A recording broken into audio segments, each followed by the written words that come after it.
نحمده ونصلي على رسوله الكريم اما بعد فاعوذ بالله من الشيطان الرجيم بسم الله الرحمن الرحيم لو انزلنا هذا القرآن على جبل لرأيته خاشعا متصدعا من خشية الله صدق اللہ مولانا العظیم۔ میں ہوں حافظ محمد عمر خان سواتی اور آپ مجھے FM4 کے ٹی وی پر دیکھ رہے ہیں۔ معزز ناظرین، قرآن کریم اللہ کی آخری کتاب ہے جو اللہ کے آخری پیغمبر حضرت محمد مصطفیٰ صلی اللہ علیہ وسلم پر نازل کی گئی۔ اس کتاب کا جب آغاز ہوتا ہے تو لکھا جاتا ہے الف لام میم ذالک الکتاب لا ریب فیہ۔ یہ وہ کتاب ہے جس میں شک نہیں، اس کی زبر زیر پیش کسی حرف پر کوئی شک نہیں، کیونکہ یہ وہ کتاب ہے انا نحن نزلنا الذکر و انا لہ لحافظون۔ ہم نے اس قرآن کو اتارا اور ہم ہی اس کی حفاظت کریں گے۔ آسمانی کتابیں اور بھی ہیں اور وہ ساری کی ساری کتاب کی صورت میں آئیں، لیکن وہ ساری بکھر گئیں۔ تورات، زبور، انجیل، صحف ابراہیم و موسیٰ، صحائف، یہ سارے اکٹھے شکل میں آئے اور بکھر گئے۔ لیکن کتاب اللہ ایک ایسی کتاب ہے جو بکھر کر آئی، 23 سال کے عرصہ میں نازل ہوئی۔ تنزیل من رب العالمین علی قلبک، میرے آقا محمد رسول اللہ صلی اللہ علیہ وسلم پر نازل ہوئی، لیکن اللہ نے اس کا لفظ جو ہے وہ محفوظ کر لیا۔ آج دنیا کے کونے کونے میں مختلف زبان بولنے والے، English, Japanese, French, Hindi, Urdu, Arabic, خواہ کوئی بھی زبان بولتے ہوں، جب وہ قرآن پاک کو پڑھیں گے تو ایک ہی لہجے میں پڑھیں گے۔ یہ کتنا معجزہ ہے اس کلام پاک کا، اس کلام کا، کہ دنیا کے ہر کونے میں پڑھنے والا الف لام میم کے الف سے لے کر والناس کی سین تک ایک ایک لفظ ویسا ہی ادا کرے گا جیسا کہ دنیا کے دوسرے کونے میں جو ہے وہ کوئی ادا کر رہا ہے۔ سبحان اللہ، یہ قرآن پاک کا حسن ہے، یہ کتاب اللہ ہے، یہ کلام اللہ ہے، اس کی تاثیر بڑی عمدہ ہے۔ عجیب الفاظ ہیں قرآن کریم میں، لو انزلنا ھذا القرآن علی جبل لرأیتہ خاشعا متصدعا من خشیۃ اللہ۔ اللہ پاک فرماتے ہیں کہ اگر ہم اس قرآن کریم کو کسی پہاڑ پر اتارتے نا، خاشعا متصدعا، وہ دب جاتا، وہ پھٹ جاتا اللہ کے خوف سے۔ تو اس کو انسان نے اپنے سینے میں نہ صرف سنبھالا بلکہ اپنے سینے میں محفوظ رکھا۔ اس بات کو قرآن کریم کا بعض حصے کی وضاحت کرتا ہے۔ اس بات کو سمجھنے کے لیے میں ایک اور آیت آپ کو سنانا چاہوں گا۔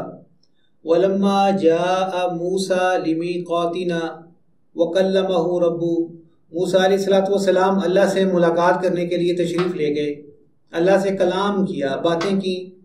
کیا باتیں کی؟ کتنی دیر باتیں کی؟ کب تک باتیں ہوتی رہیں؟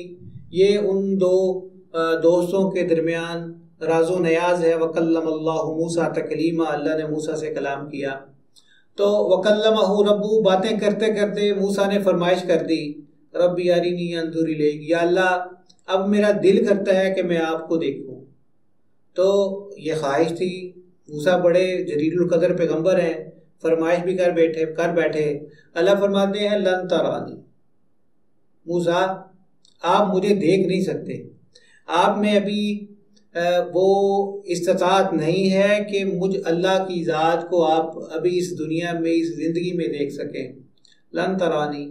لیکن جیسے موسیٰ علیہ السلام کی فرمائش تھی تو اللہ نے ان کو سمجھانے کے لیے فرمایا وَلَٰكِنِ انظُرْ إِلَى الْجَبَلِ، ایسا کر کے پہاڑ کو دیکھ، فَإِنِ اسْتَقَرَّ مَكَانَهُ فَسَوْفَ تَرَانِي، میں اپنی تجلی پہاڑ پہ ڈالوں گا، اگر پہاڑ اپنی جگہ پہ ٹھہر گیا تو پھر تو بھی مجھے دیکھ لینا۔ فَلَمَّا تَجَلَّىٰ رَبَّهُ لِلْجَبَلِ جَعَلَهُ دَكًّا، جب اللہ نے اپنی تجلی کو پہاڑ پہ اتارا تو پہاڑ ریزہ ریزہ ہو گیا۔ مٹی، یہ مٹی میں بھی تھوڑی سی سختی ہوتی ہے، یہ بالکل کوئی مٹی سے بھی کوئی ادنا چیز، کلا اذا دکت الارض دکن دکا، جیسے زمین کو کوٹ کوٹ کر اس دن جو ہے وہ بچھا کر لایا جائے گا. تو جعلہ دکا وخر موسیٰ صعقا، اور موسیٰ جو ہے نا وہ بے ہوش ہو گئے. تو یہ تجلی براہ راست موسیٰ علیہ السلام پر نہیں پڑی، لیکن اتنا اثر تھا، اتنا روب تھا، وہ اتنا خشیت والا وہ منظر تھا کہ موسیٰ علیہ السلام بے ہوش ہو گئے. اور جب انہیں ہوش آیا، فلما افاق، جب انہیں ہوش آیا، قال سبحانک انی تبت الیک، موسیٰ کہنے لگے سبحانک، اللہ آپ پاک ہیں، میں توبہ کرتا ہوں، جو میں فرمائش کر بیٹھا، جو میں نے آپ سے درخواست کی، انی تبت الیک، میں توبہ کرتا ہوں آپ سے، اور میں ہی سب سے پہلے ایمان لانے والے میں سے ہوں. تو اب ذرا اس آیت کو سن کے اب دوبارہ اس آیت کو سنیں. لو انزلنا ھذا القرآن علی جبل، قرآن اللہ کی صفت ہے، کلام اللہ ہے، اور اللہ کی صفت کو بھی وہی اعجاز حاصل ہیں جو اللہ کی تجلی کو تھے. تو اب یہ سنیے گا یہ آیت، لو انزلنا ھذا القرآن علی جبل لرأیتہ خاشعا متصدعا من خشیۃ اللہ، اگر ہم اس قرآن کو پہاڑ پر اتارتے تو یہ اللہ کے خوف سے دب جاتا، پھٹ جاتا. تو انسان نے اس کو سنبھالا ہے. قرآن کریم جب دلوں میں آتا ہے، اس کو سنبھالنا جیسے اونٹ رسا چھڑا کے بھاگتا ہے، اس سے بھی زیادہ تیزی سے اگر اس کی قدر نہ کی جائے تو یہ دلوں سے دور ہو جاتا ہے. لیکن یہ دلوں میں سماتا ہے، ان دلوں کو یہ نور سے بھر دیتا ہے، یہ ان دلوں کو نورانی کر دیتا ہے. قرآن کریم قیامت کے دن سفارش کرے گا اور اس کی سفارش کو مانا جائے گا. قرآن کریم کو اللہ پاک قیامت میں ایک جسم عطا کریں گے، ایک نوجوان کی طرح یہ اللہ پاک کے دربار میں پیش ہوگا. یا اللہ، اس بندے نے میری مہمان نوازی کی، میں اس کا مہمان تھا. جیسے قرآن کریم ہمارے سینوں میں ہے اور یہ مہمان کی طرح ہے. یا اللہ، میں اس کا مہمان تھا، اس نے میری مہمان نوازی کی. یا اللہ، آج اس کے گناہ معاف فرما. اللہ قرآن کریم کی سفارش کو قبول فرمائیں گے اور اس بندے کو بغیر حساب و کتاب کے جنت میں داخل فرما دیں گے. قرآن کریم کا تو دیکھنا عبادت ہے، اس کا لفظ لفظ پڑھنا عبادت ہے. قرآن کریم اللہ پاک خود سورۃ الرحمن جنت میں مومنین کو جو ہے وہ پڑھ کے سنائیں گے. اللہ قرآن کریم پڑھنے والوں کو قیامت کے دن بلائیں گے اور فرمائیں گے کہ میرے سامنے پڑھتے جاؤ اور جنت کے مناظر جو ہے وہ طے کرتے جاؤ. قرآن کریم سے محبت کیجئے، قرآن کریم کے فرمانوں کو سمجھ لیجئے، یہ اللہ کا پیغام ہے. آج ہمارے موبائلوں میں کوئی سافٹ ویئر آتا ہے، ہمیں سمجھ نہیں آتی، ہم اس کو لے کر دکانوں پہ چلے جاتے ہیں، بھائی یہ سافٹ ویئر ہے، اپڈیٹڈ ورژن ہے، مجھے سمجھا دو یہ کیا ہے. یہ اللہ کا آخری پیغام ہے انسانیت کے لیے جو ہمارے پاس آیا. یہ پیغام ہمیں کیا کہتا ہے، یہ ہم سے کیا تقاضا کرتا ہے، یہ ہمیں کیا کہنا چاہتا ہے، اس کے معنی کیا ہے، اس کا مفہوم کیا ہے. اس کو پڑھیے. یہ گھر کے کسی کونے میں رکھنے کے لیے نہیں آیا. یہ قرآن پاک اس لیے نہیں آیا کہ ساری عمر آپ کے گھر میں پڑا ہے، جس دن بیٹی کی رخصتی ہے تو اٹھایا اور سر پہ رکھا اور اس کے سائے میں بیٹی کو بس رخصت کر دیا، یا کبھی قسم اٹھانی ہو تو اندر سے قرآن پاک کو اٹھا کے تو اوپر ہاتھ رکھ دیا. قرآن کریم کے یہ مطالب، یہ معنی نہیں ہے. قرآن کریم اللہ کا کلام ہے. حضرت علی رضی اللہ تعالیٰ عنہ فرماتے ہیں کہ جب میرا دل کرتا ہے کہ میں اللہ سے باتیں کروں، میں نماز پڑھنا شروع کر دیتا ہوں، اور جب میرا دل کرتا ہے کہ میں اللہ کی باتیں سنوں، میں اللہ کا قرآن پڑھنا شروع کر دیتا ہوں. آپ صلی اللہ علیہ وسلم نے ابی بن کعب رضی اللہ تعالیٰ عنہ سے کہا تھا کہ مجھے نہ قرآن پڑھ کے سناؤ، بلکہ بعض روایت میں مجھے سورۃ بینہ سناؤ. مجھے کہا گیا ہے کہ میں ابی سے سورۃ بینہ سنوں. وہ سمجھ گئے، صحابی رسول تھے، آپ صلی اللہ علیہ وسلم کی صحبت میں رہتے تھے، تو وہ براہ راست پوچھنے لگے اللہ سمانی، یا رسول اللہ کہیں اللہ نے میرا نام تو نہیں لیا؟ تو آقا فرمانے لگے نعم اللہ سماک، ہاں اللہ نے تمہارا نام لیا ہے. رونے لگ پڑے. اللہ پاک یہ اتنا عظیم کلام ہے کہ اللہ اپنے بندوں سے فرمائش کر کے قرآن پاک کو جو ہے وہ سنتے ہیں، اور فرمائش بھی پھر محمد رسول اللہ صلی اللہ علیہ وسلم سے کی. ایک صحابی نماز پڑھنے لگے اور پھر قرآن پاک کی تلاوت کرتے کرتے جہر کیا، آواز کو بلند کیا. ان کا گھوڑا بھی دکنے لگا. ان کا بیٹا سویا ہوا تھا تو ان کو ڈر لگا کہ کہیں وہ ان کے بیٹے کو ہی نہ کہیں زخمی کر دے تو وہ خاموش ہو جاتے. جب گھوڑا سکون کرتا تو پھر دوبارہ پڑھنا شروع کر دیتے، وہ پھر بھی دکنا شروع کر دیتا. صبح کے وقت انہوں نے آسمان کو دیکھا تو لگا کہ جیسے روشنیاں اوپر کی طرف چڑھ رہی ہیں. انہوں نے آ کے یہ سارا ماجرا محمد رسول اللہ صلی اللہ علیہ وسلم کو کے گوش گزار کیا تو آقا نے فرمایا کہ وہ اللہ کے فرشتے تھے جو عرش کے نیچے سے تمہارا کلام سننے کے لیے آئے تھے، اگر تو بند نہ کرتا تو آج مدینہ کے لوگ اپنی آنکھوں سے ان فرشتوں کی زیارت کر لیتے۔ قرآن کریم اتنی بابرکت کتاب ہے۔ اللہ پاک کے نبی نے 2 صحابیوں کو پہرا پر مقرر کیا کہ پہرا دو، دونوں کہنے لگے کہ ہم دونوں جاگیں گے تو ہو سکتا ہے کہ ہم دونوں اکٹھے سو جائیں، تو ہم باری باری سوتے ہیں۔ ایک سو گیا تو دوسرے نے سوچا کہ میں یہاں پہرے پہ کیا کروں گا، تو میں کیوں نہ قرآن پاک کی تلاوت کروں نماز میں۔ اس نے نماز نیت کی، نماز کی نیت کرنے کے بعد اس نے سورۃ کہف شروع کر لی، الحمدللہ الذی انزل علی عبدہ الکتاب ولم یجعل لہ عوجا۔ وہ اتنا مگن کہ اس کو دشمن کے آنے کا پتہ نہ چلا۔ دشمن نے دیکھا کہ ایک آدمی پہرے پہ کھڑا ہے، انہوں نے کہا کہ پہلے اس کو گراتے ہیں، تو انہوں نے تیر مارا، اس کو پرواہ نہیں ہوئی۔ انہوں نے پھر تیر مارا، اس کو پھر پرواہ نہیں ہوئی۔ انہوں نے اس کو پتہ نہیں کتنے تیر مارے، اس کے جسم سے لہو بہتا رہا، یہ اپنی مستی میں مگن پڑتا رہا۔ جب درد کا احساس زیادہ ہوا اور اس خوف سے کہ کہیں میں کمزوری اور نقاہت کی وجہ سے بے ہوش نہ ہو جاؤں اور دشمن کو موقع نہ مل جائے، تو پھر اس نے جا کے اپنے ساتھی کو جگایا کہ بیدار ہو جاؤ۔ تو یہ لذت ہے قرآن پاک کی، یہ دلوں کو اتنا سرور اور اتنا اطمینان دیتا ہے۔ یہی لذت تھی کہ حضرت عثمان رضی اللہ تعالیٰ عنہ بیت اللہ شریف میں آئے اور ایک رکعت میں پورا قرآن پاک جو ہے نا وہ انہوں نے ختم کر لیا۔ بہت سے صحابہ کرام کے بارے میں آتا ہے کہ وہ روزانہ ایک قرآن پاک کو ختم کرتے، بلکہ کچھ کے بارے میں آتا ہے کہ ایک صبح پڑھتے اور ایک رات کو وہ پڑھتے رہتے اور کوئی کام ہی نہیں تھا۔ حضرت علی رضی اللہ تعالیٰ عنہ کے بارے میں آتا ہے کہ وہ کتنے ہی قرآن پاک روزانہ جو ہے وہ ختم کر دیتے تھے۔ امام ابو حنیفہ رحمۃ اللہ تعالیٰ علیہ کے بارے میں آتا ہے کہ ایک قرآن پاک صبح رمضان میں، ایک رات کو رمضان میں اور ایک تراویح کے اندر، تو کل 61 کم و بیش قرآن پاک وہ رمضان شریف میں جو ہے وہ مکمل کرتے۔ یہی حال امام شافعی کے بارے میں بھی ہے کہ وہ تقریباً 61 کے قریب قرآن پاک جو ہے وہ رمضان میں ختم کرتے۔ امام محمد کے بارے میں ہے کہ جب وہ سبق پڑھنے کے لیے گئے تو پتہ چلا کہ جی آپ نے حفظ نہیں کیا تو آپ کو اس سبق میں بیٹھنے کی اجازت نہیں۔ 7 دن بعد دوبارہ آئے، پوچھا گیا آپ کو تو کہا تھا کہ حفظ کر کے آئیں، تو انہوں نے کہا جی میں نے حفظ کر لیا ہے۔ 7 دن میں انہوں نے قرآن پاک کو حفظ کر لیا تھا۔ یہ قرآن پاک سے لگن تھی، یہ قرآن پاک سے لگاؤ تھا، اور یہ قرآن پاک کی تاثیر تھی۔ حضرت عمر رضی اللہ تعالیٰ عنہ کی جو ایمان لانے کا واقعہ ہے اس کی بھی بڑی جو ہے نا وہ ایپیسوڈ ہیں۔ ان میں سے ایک یہ ہے کہ ایک رات وہ گھر میں گئے، گھر میں جگہ نہ ملی یا کوئی دروازہ نہ یا دیر تھی یا کیا تھا، وہ گھر سے بیت اللہ کی طرف آ گئے اور بیت اللہ کی غلاف میں وہ لپٹ کے کہیں لیٹے ہوئے تھے یا وہاں بیٹھے ہوئے رات گزار رہے ہوں گے۔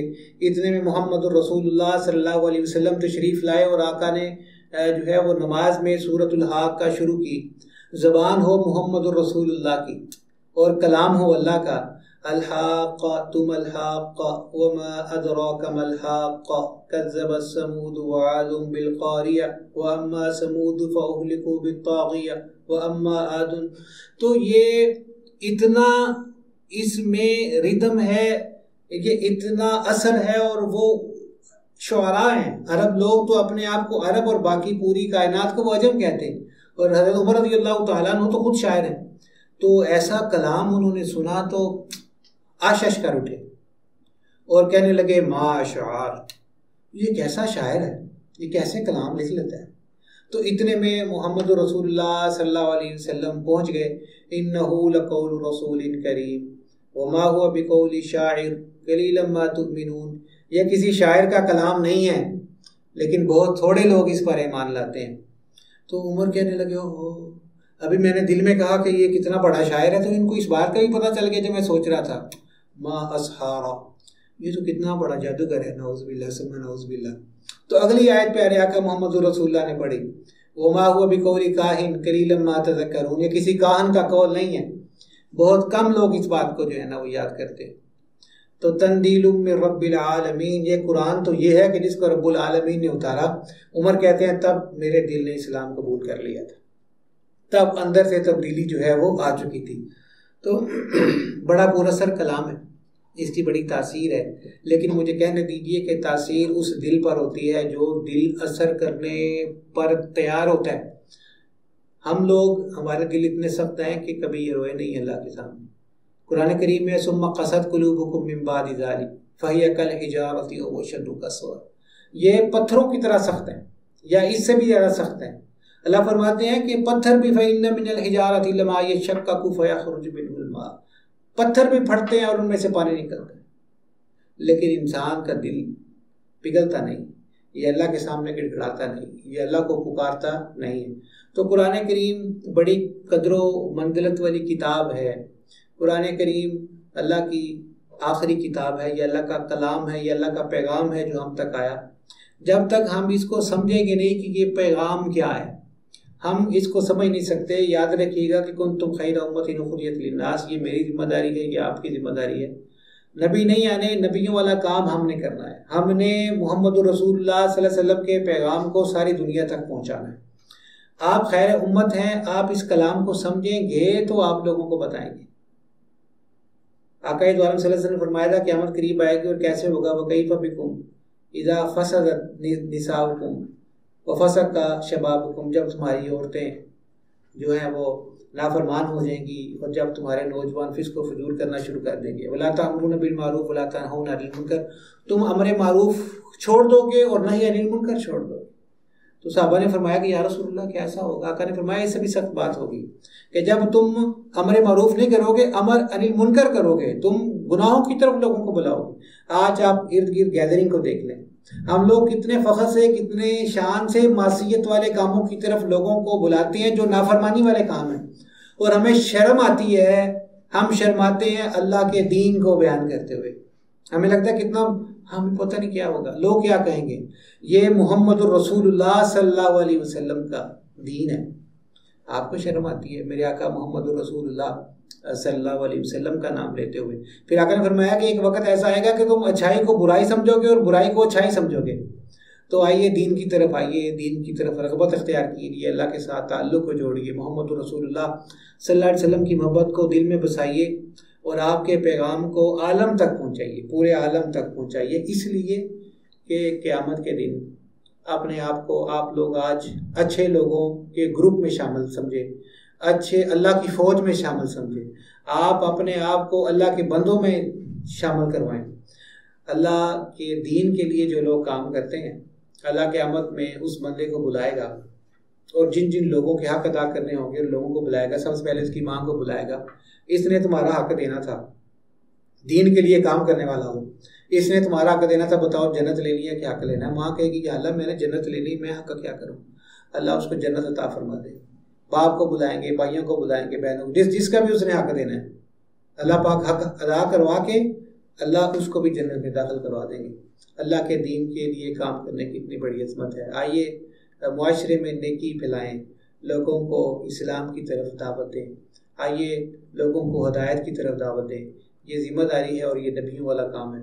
اللہ مجھے بھی آپ کو عمر کی توفیق عطا فرمائے۔ السلام علیکم ورحمۃ اللہ وبرکاتہ۔